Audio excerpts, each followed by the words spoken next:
Ladies and gentlemen, contestant number 5 this evening, Mr. Breakfast New Zealand 2024, Mele Maimoa, he loto kalafi finau.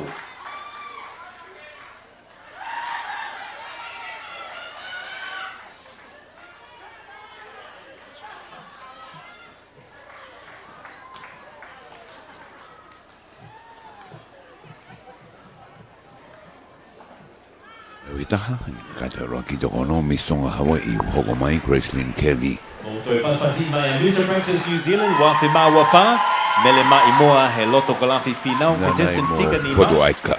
Pogo mai ki ai e kalapo hualanga o loto nuka alofa pe a moe hiva o aho e tu.